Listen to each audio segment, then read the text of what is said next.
부모가 되어서 이제 아이들의 이름을 이제 짓게 되죠.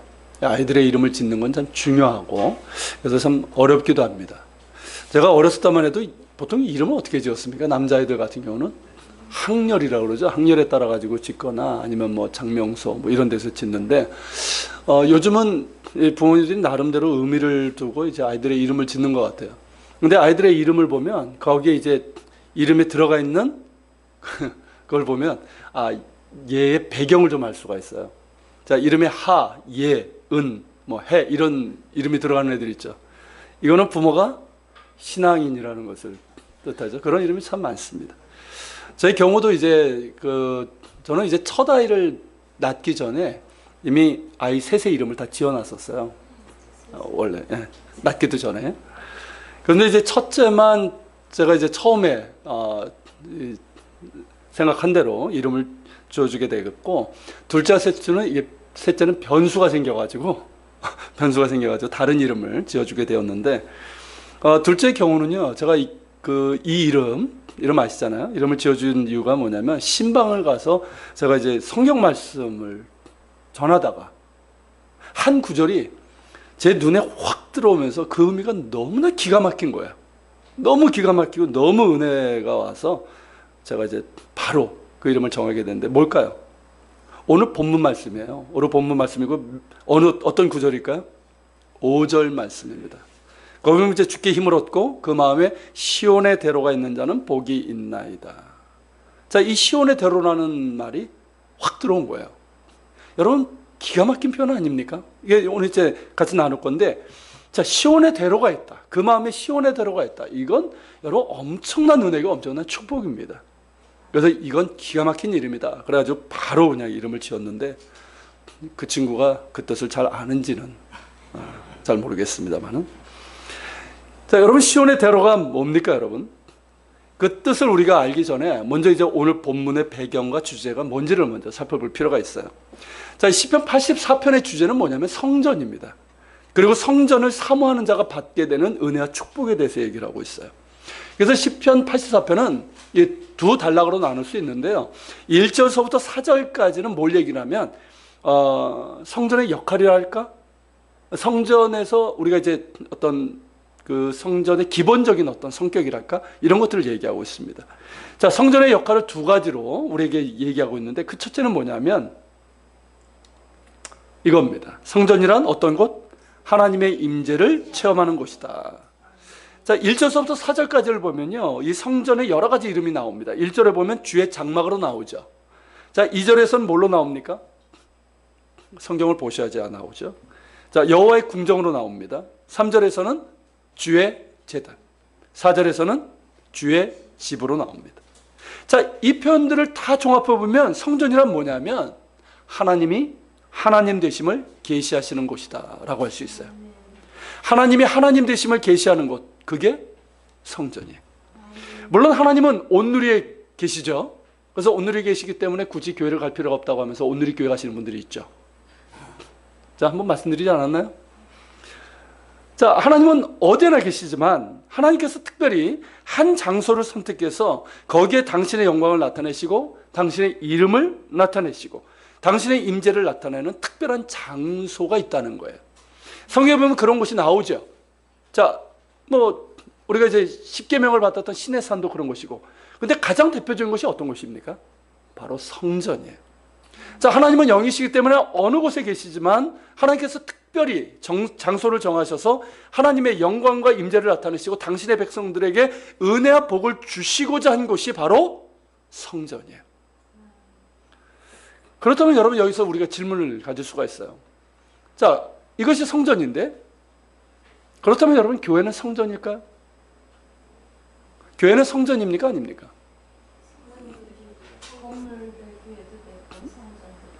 우리 교인들은요, 이미 알고 있어요. 제가 예전에도 말씀을 전했는데, 교회는 성전이 아닙니다. 아니지만 성전입니다. 이 말은 뭐냐면, 한국 교회가 자꾸만 교회를 성전이라고 이제 생각하고 부르는 이유는 뭐냐면, 자꾸 건물을 성전으로 얘기를 해요. 건물은 성전일 수가 없습니다.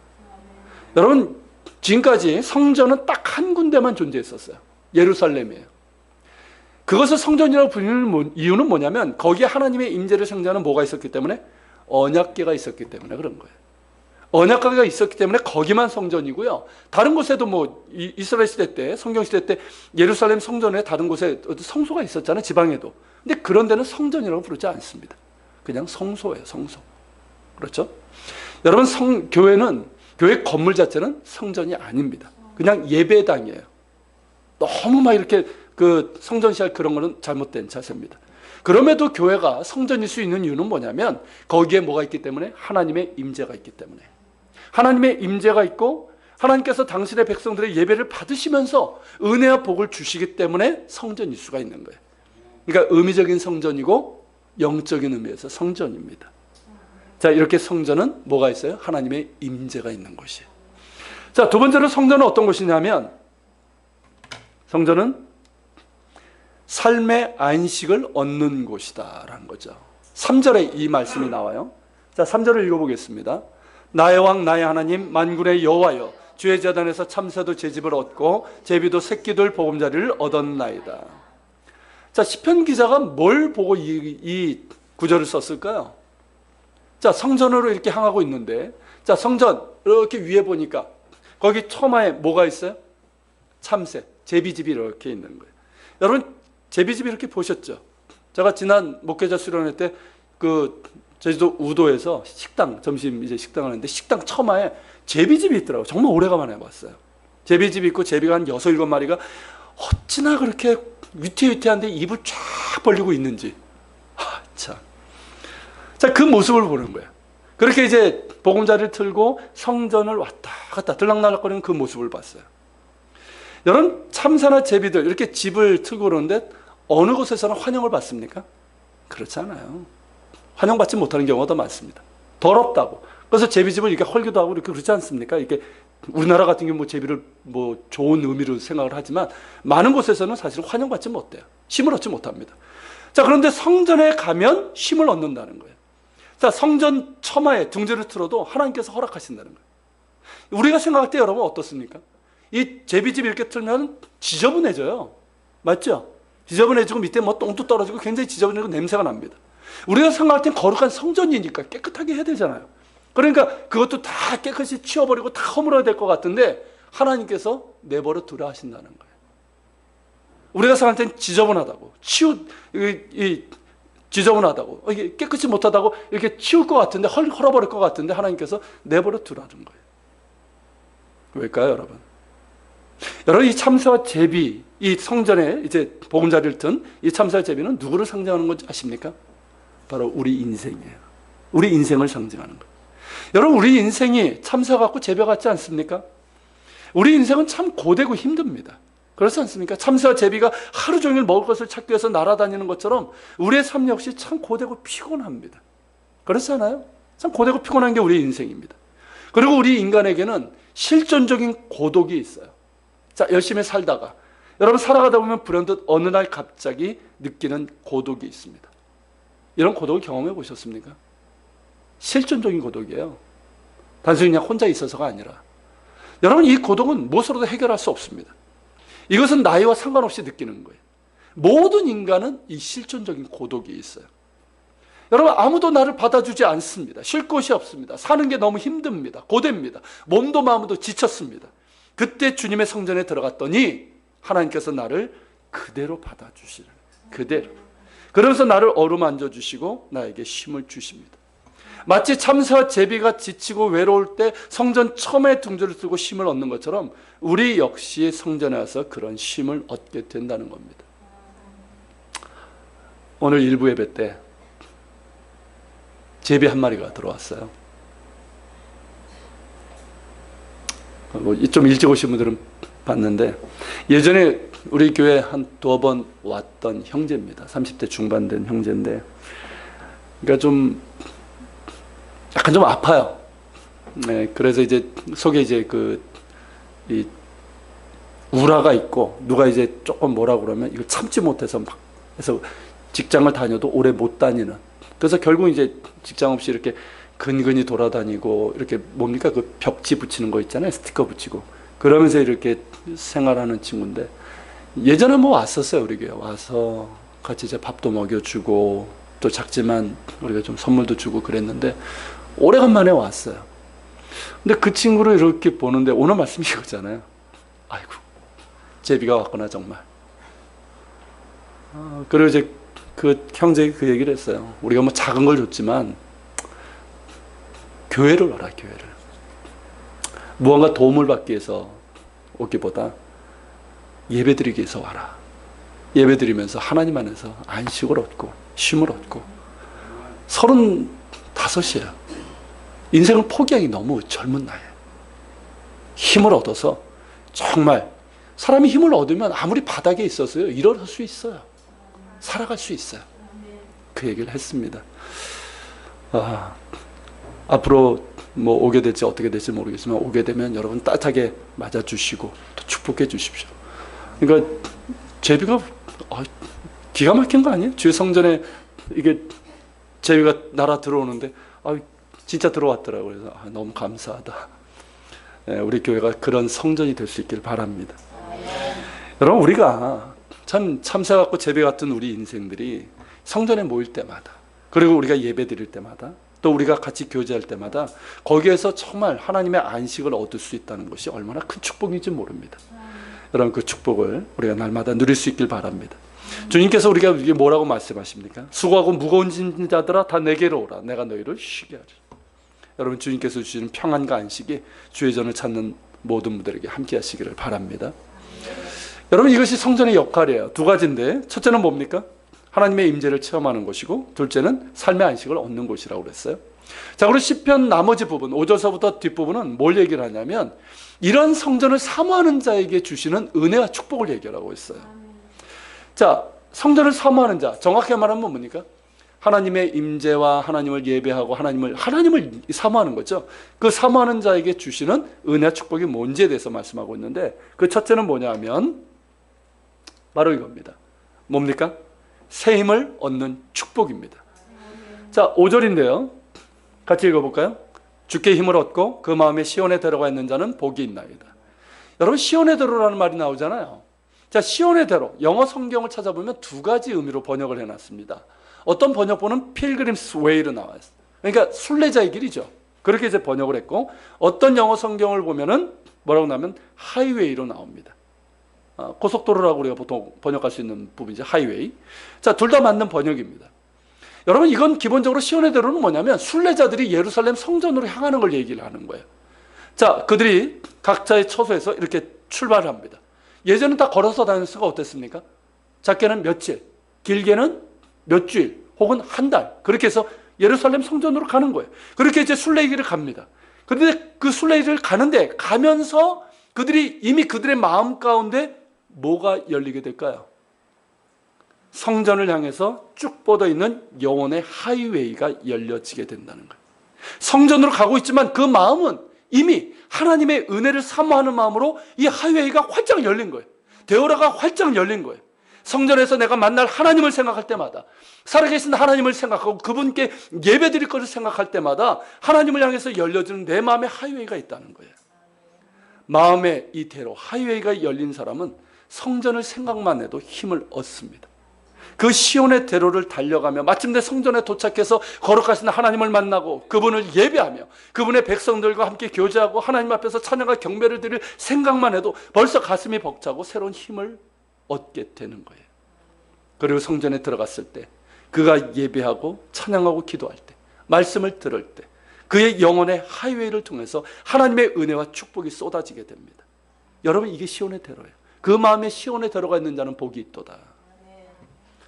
제가 이스라엘에 있을 때 제 청년들에게 이 얘기를 했어요. 그 친구들이 한국 같으면 그렇게 안 왔을 거예요. 한국은 1시간만 돼도 이게 멀다고 그러지 않습니까? 근데 이스라엘은 이제 키부츠에 다 쳐져 있다 보니까 얘네들이 오려면 뭐 버스를 타든지 히치하이킹을 하든 그래서 그냥 와도 서너 시간 걸려요. 그런데 이제 안식일날 버스가 안 다니니까 전날 와야 되잖아요. 그렇게 와가지고 교회에서 조그만 숙소를 얻어줬지만 그 좁은 데서 뭐 에어컨이 있습니까? 뭐가 있습니까? 그 더운데 그 막 조그만 그 열 몇 평짜리에서 한 20-30명이 바글바글 대면서 이렇게 지낸단 말이죠. 굉장히 불편하죠. 식탁이 있습니까? 바닥에 해가지고 그냥 비벼서 한국 같으면 그거 감사해서 먹을지 모르겠어요. 그런 애들이에요. 근데 걔네들이 그 피곤한데도 그렇게 와가지고 예배 자리에 앉고 예배에서 은혜를 받아요. 청년들이 그렇게 은혜를 받아요. 졸면서도 은혜를 받아요. 근데 그 청년들을 보면서 제가 그 얘기했어요. 너희 진짜 복 있는 애들이다. 왜냐하면 너희들에게 시온의 대로가 열렸다라는 거예요. 그 먼 데서 출발하면서 정말 그 전날서부터 출발하고 또 그거 맞추기 위해서 하고 서너 시간 출발하고 또 오면서 그 과정을 통해서 뭐가 열리게 될까요? 그 영혼 가운데 시온의 대로가 열려 있는 거예요. 하나님을 향한.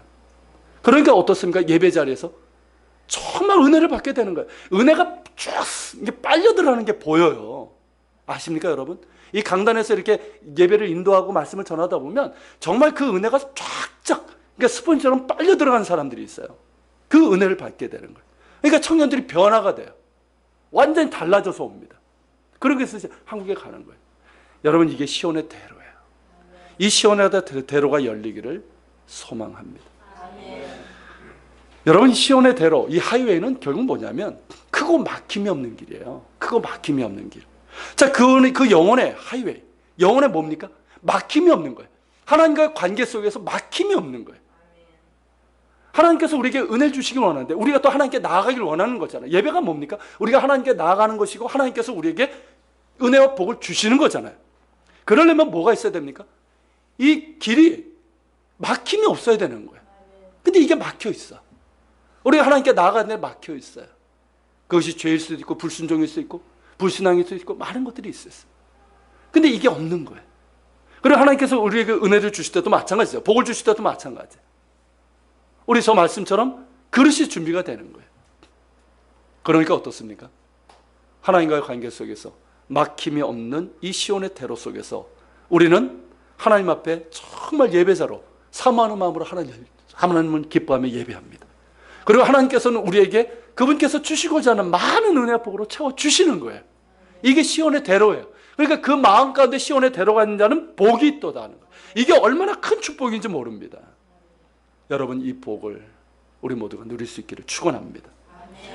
우리가 여러분 세상을 살아가면서 얼마나 자주 무력감에 시달리게 됩니까? 그렇지 않습니까?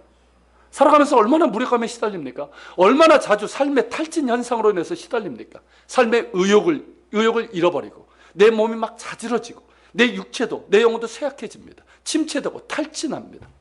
그러나 여러분, 우리가 정말 예배와 찬양과 성도 안에 예배와 찬양과 그리고 성도 안에서 이 아름다운 교제를 나누는 순간, 정말 살아계신 하나님 앞에서 내 마음의 짐을 내려놓고 기도하는 순간, 그리고 살아계신 하나님의 말씀을 듣는 순간 나는 주님의 임재 안에서 새로운 힘을 얻고 벌떡 일어설 수가 있습니다. 제가 청년 때 모교에서 이제 어떤 그 부정이 일어나가지고 도저히 제가 이제 힘들어가지고 이제 교회를 떠나가지고 목동에 있는 150명 정도 되는 교회를 섬긴 적이 있습니다. 그때 친구들이 저에게 주어진 별명이 뭐냐면 넘버 3였어요. 그때 넘버 3라는 영화가 있었습니다. 근데 저보고 이제 넘버 3래요. 넘버 1 담임 목사님, 넘버 2 전도사님, 넘버 3 너. 왜냐하면 그때 제가 학생이었는데 무슨 학생회가 일주일에 한 4-5번은 교회를 가는 거예요. 적으면 3번이고 많으면 4-5번 가는 거예요. 그때 제가 이제 한 4-5가지 일을 했었어요. 교회학교 교사에다 성가대 뭐 청년회 회장에다가 뭐 이것저것, 그리고 뭐 수예배 뭐 찬양 인도도 하고 뭐 일했었어요. 그렇게 이제 4년을 그 교회에 있었습니다. 그러던 중에 하루는 주일이었는데 그때 제가 이제 학교 근처 서울 자양동 쪽 근처에서 자취를 할 때였어요. 근데 그날 몸살이 걸려가지고 주일 아침에 일찍 일어나지 못했습니다. 제가 일부 예배 성가대까지 있기 때문에 가려면 7시까지 교회 가야 돼요.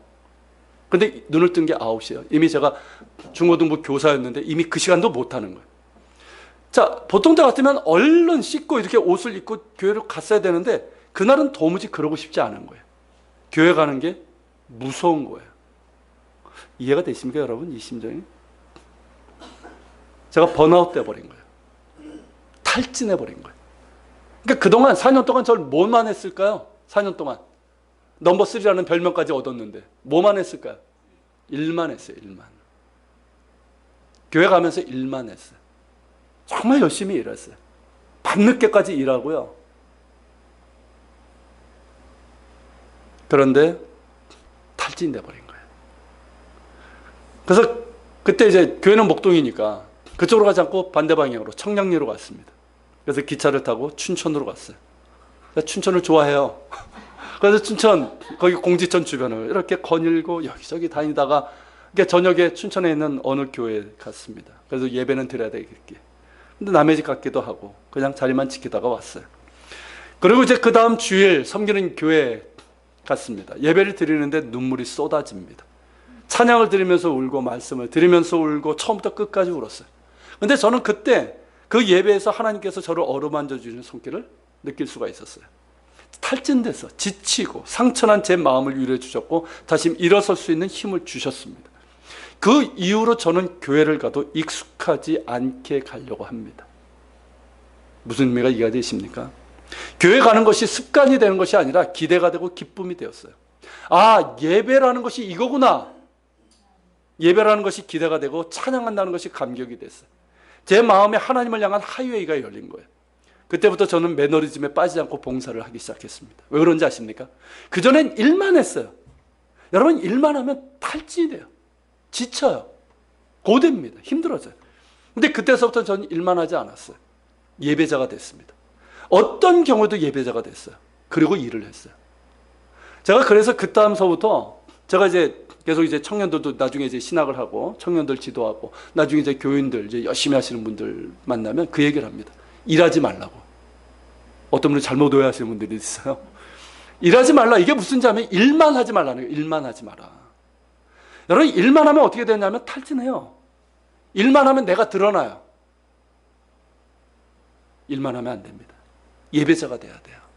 먼저 예배자가 돼서 하나님의 은혜를 받고 그 은혜를 가지고 내가 섬기고 일을 하는 거예요. 이게 안 되고 일만 하면은 뭡니까? 교회 여러분 일하러 옵니까? 일하러 오는 거 아니에요. 예배 드리러 오는 거예요. 그렇게 예배 드리면서 은혜 가지고 그 은혜 가지고 섬기고 봉사하는 거예요.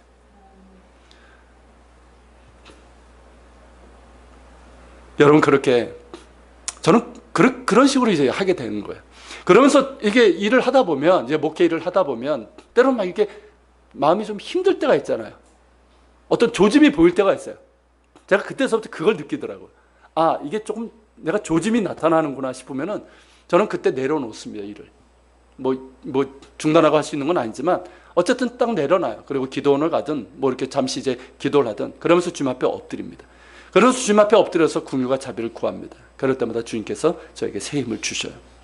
저는 5절의 은혜가 무엇인지 압니다. 주께 힘을 얻고 그 마음에 시온에 데려가 있는 자는 복이 있나이다.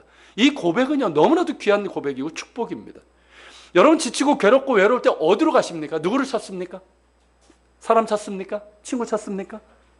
뭐 이 가운데 술집 가시는 분들은 없을 것 같고, 여러분, 예배의 자리로 나올 수 있기를 바랍니다. 주님의 전을 향할 수 있기를 바랍니다.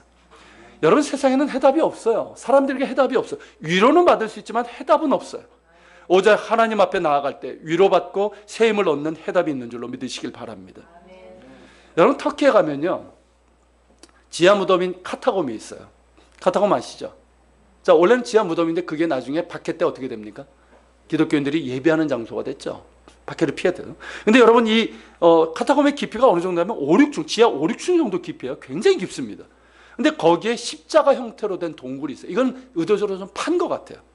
자, 거기에서 이들이 뭘 했을까요? 그 박해를 받으면서 그들은 거기에서 찬양을 하고 예배를 하고 성도 간의 교제를 나눴습니다. 그 가운데서 그는 어땠을까요? 그들은 그 무서운 그 탄압 속에서, 박해 속에서 그들은 거기에서 새로운 힘을 얻을 수가 있었어요. 그래서 그 박해 시대를 견디고 승리할 수 있었습니다. 여러분, 우리는 하나님의 사람들입니다. 하나님의 사람들은 하나님께서 주시는 힘으로 살아야 됩니다. 세상에서 지치고 상처받고 깨진 영혼을 하나님께서는 외면하지 않으십니다. 여러분, 하나님을 사모하고 하나님의 하나님께서 긍휼히 여기시길 구하는 그런 영혼은 결코 하나님께서 외면하지 않으세요. 하나님께서 오히려 책망하시고 노하시는 영혼은 뭔지 아십니까? 교만한 영혼이에요. 하나님의 은혜를 구하지 않는 영혼이에요. 그러나 아무리 부족해도 정말 하나님의 긍휼을 구하는 영혼은 결코 꾸짖지 않으십니다. 외면하지 않으십니다. 하나님께서 어루만져 주시고 치료해 주시고 일어날 수 있고 세상을 이길 수 있는 힘을 주십니다. 하나님의 은혜를 사모하는 영혼의 시온의 대로가 열리길 바랍니다. 여러분, 우리의 예배가 하나님의 위로를 받는, 은혜를 받는, 축복을 받는 시온의 대로가 될 수 있기를 축복합니다. 자, 두 번째, 성전을 사모하는 자에게 주시는 축복이 뭘까요? 그것은 눈물이 기쁨으로 바뀌는 축복입니다. 자, 6절 한번 읽어보겠습니다. 그들이 눈물 골짜기로 지나갈 때에 그곳에 많은 샘이 있을 것이며 이른 비가 복을 채워주나이다. 자, 눈물 골짜기로 지나갈 때 그곳에 많은 샘이 있을 것이며 이른 비가 복을 채워주나이다. 여러분, 기가 막힌 표현 아닙니까? 여러분, 눈물 골짜기가 무엇을 말하는 걸까요? 비슷한 말이 이제 눈물 젖은 빵이죠. 자, 눈물 골짜기, 우리 인생길이에요. 여러분, 여러분들의 인생, 눈물 골짜기 경험해 보셨죠? 다 아마 경험해 보셨을 거예요. 늘 그런 건 아니지만 시시때때로 우리의 인생은 눈물 골짜기가 될 때가 있습니다. 잠시 기쁨과 잠시의 성공과 잠시의 한이가 있는가 했더니 어느새 삶은 다시 나로 하여금 눈물을 흘리게 만드는 골짜기가 되고 맙니다. 그런데 6절을 보니까 눈물의 골짜기를 지나고 있는데 갑자기 그 눈물 골짜기에 뭐가? 많은 샘이 있게 될 것이라고 말씀하고 있어요. 여러분, 샘과 이른비 뭘 상징합니까? 축복을 상징합니다. 기쁨을 상징하는 거예요. 비록 지금은 눈물 골짜기를 걸어가고 있지만 하나님께서 그 눈물을 뭘로? 기쁨의 샘으로, 축복의 샘으로 바꿔주실 것이라는 말씀이에요. 여러분, 성전을 사모하는 자에게 이런 변화가 일어나는 이유가 뭘까요? 그것이 하나님의 은혜이기 때문입니다. 눈물 골짜기를 걷고 있는 사람이 하나님께 나가서 하나님을 예배하고 찬양하며 기도하며 하나님 앞에 엎드려서 하나님의 궁유를 구할 때, 그리고 성도 간의 교제를 나눌 때 하나님께서 그 눈물을 씻겨주시고 대신 기쁨과 평안을 주십니다. 여러분, 눈물이 없는 사람은 없어요. 상처가 없는 사람은 없습니다. 고독이 없는 사람은 없고요. 저마다 인생의 짐을 지지 않는 사람은 없습니다. 겉으로 보기에는 행복해 보이는 사람들이 있습니다. 문제가 없을 것 같습니다. 그러나 여러분, 문제 없는 사람은 없어요. 저마다 지고 있는 짐과 고통과 상처와 눈물이 있습니다. 그러나 성전을 사모하는 자에게는 이것이 기쁨의 샘으로 변합니다. 예배 자리에 나오기 직전까지 내 마음이 그렇게 아팠어요. 내 마음이 그렇게 고통스러웠어요. 주체할 길이 없는 눈물이 있었어요. 염려와 걱정과 두려움으로 가득했어요. 그러나 찬양과 기도를 통해서 하나님의 말씀을 들으면서 하나님의 긍휼과 자비를 구하면서 또 그때 주시는 위로를 경험하면서 성도들과 아름다운 교제를 나누면서 어느새 내 입술에서는 감사와 기쁨의 찬양이 나옵니다. 내 눈물도 감사와 기쁨의 눈물로 변하기 시작합니다. 그 이유는 눈물의 골짜기를 지나는 슬픔과 아픔이 있지만 그 슬픔과 아픔을 이길 수 있도록 나를 위로하시고 어루만지시고 치료하시는 하나님의 터치가 있기 때문입니다. 그러면 우리도 6절처럼 고백할 수 있는 거예요. 내가 눈물 골짜기를 지나갈 때 그곳에 많은 샘이 있을 것이며 이른 비가 복을 채워주시나이다. 여러분, 헬리나 우엔 아시죠? 이분이 쓴 책 중에 가장 대표적인 책이 상처 입은 치유자입니다. 얇은 책인데 제가 이 책은 한번 말씀드렸는데 이 책에 보면 어떤 사람이 엘리야 선지자에게 질문을 합니다. 자, 메시아가 어디 있습니까? 우리가 기다리던 메시아는 도대체 어디 있는 겁니까? 그래서 선지자가 대답합니다. 저기 성문 옆에 가면 당신은 메시아를 만나게 될 것이다. 이 사람이 묻습니다. 거기에는 사람들이 많은데 내가 어떻게 누가 메시아인지 구별할 수 있겠습니까? 그때 선지자가 뭐라고 대답합니까? 거기에는 가난하고 상처받은 사람들이 많이 있는데 메시아도 똑같이 상처를 입고 계실 것이다. 그런데 당신이 메시아를 알아볼 수 있는 방법이 있다. 메시아는 다른 사람들과 차이가 있기 때문이다. 그것은 메시아 역시 가난한 모습이고 상처 입은 모습이지만 자기가 입은 상처에도 불구하고 다른 사람들을 치료하기에 바쁜 사람이다. 그가 바로 메시아다. 여러분, 헬리나웨는 메시아, 그러니까 예수님을 뭐라고 붙인 거냐면 상처 입은 치유자라고 그렇게 이름을 붙인 거예요. 자, 예수님께서는 이 땅에 계실 때 우리처럼 많은 상처를 받으셨습니다. 아십니까, 여러분? 우리가 똑같이 많은 상처를 받으셨어요. 그분은 버림의 상처, 가난의 상처, 말할 수 없는 육체의 고통을 받으셨고 정신의 고통, 또 가장 가까이 있었던 사랑했던 사람들에게 배신당하는 상처도 겪으셨습니다. 마지막에 십자가에 달리셨어요. 그러나 그분은 지금 우리를 치유하십니다. 그때도 우리를 치유하셨고 지금도 치유하고 계십니다. 자신이 상처를 받으셨기 때문에 그래서 상처를 아시기에 그는 우리의 상처를 이해하십니다.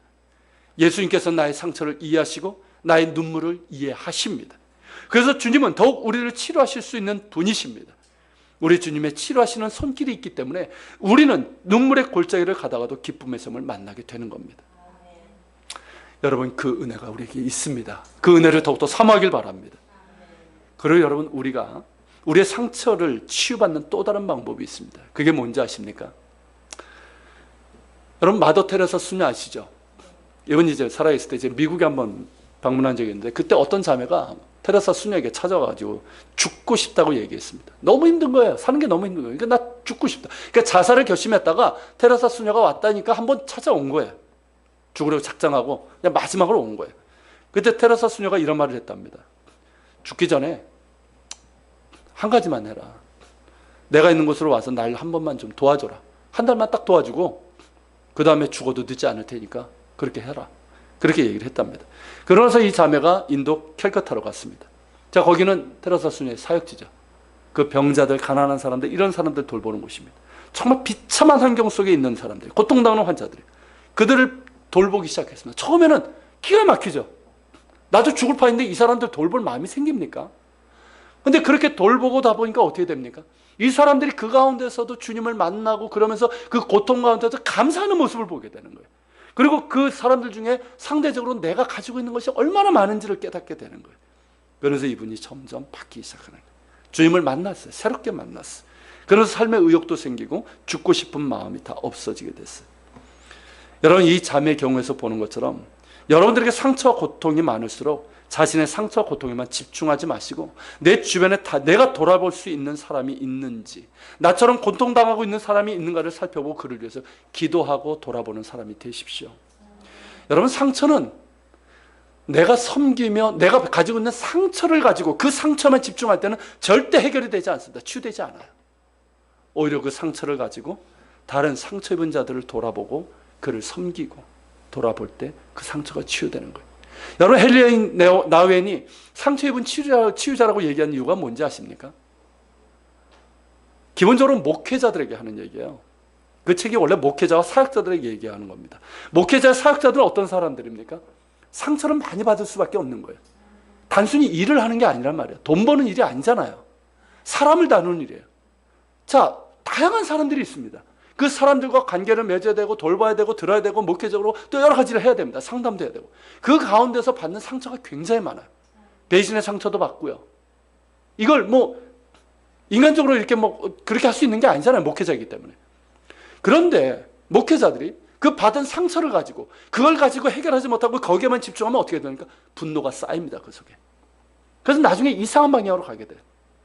그렇게 돼서는 안 된다는 거예요. 그 상처가 있지만 그 상처가 있기 때문에 어떻습니까? 사람을 이해할 수 있는 거예요. 오히려 여러분, 상처가 없는 사람은 사람을 이해하는 폭이 없습니다. 아무리 온실 속에 자란 사람은요, 사람을 이해하지 못해요. 그러나 상처를 겪어보고 배신도 겪어보고 이런 사람들은 사람을 이해하게 됩니다. 그 사람에 대한 폭이 넓어지게 되는 거예요. 그렇게 되려면 어떻게 되냐면 섬겨야 되는 거예요. 예수님처럼 정말 섬기는 사람이 돼야 되는 거예요. 사랑하는 사람이 돼야 되는 거예요. 용서하는 사람이 돼야 되는 거예요. 그럴 때 상처가 치유되는 거예요. 나도 치유받게 되고, 그러면서 어떻게 됩니까? 내가 눈물의 골짜기 가운데 있잖아요. 상처가 있으니까. 눈물의 골짜기 있지만 거기에서 기쁨과 감사의 샘이 터져 나오게 되는 거예요. 여러분, 주님의 은혜를 바라면서 그 은혜에 힘입어서 사랑하고 섬기는 자들이 되시길 축복합니다. 자, 마지막 축복은 뭘까요?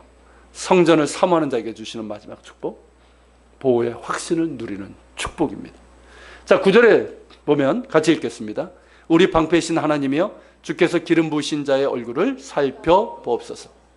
자, 하나님을 찬양하고 기도하면서 하나님을 새롭게 발견합니다. 그 하나님이 어떤 하나님이라고요? 우리의 방패이신 하나님이십니다. 자, 전쟁터에서 군인이 방패를 잃어버렸습니다. 자, 옛날 전쟁터에서 군인이 방패를 잃어버렸다는 것은 뭘 뜻합니까? 아주 매우 죽기 쉬운 상황이다라는 거죠. 그래서 매우 위험합니다. 자신을 보호할 수 있는 방법이 없습니다. 화살이 날아오고 창과 칼이 와도 막을 수 있는 방법이 없습니다.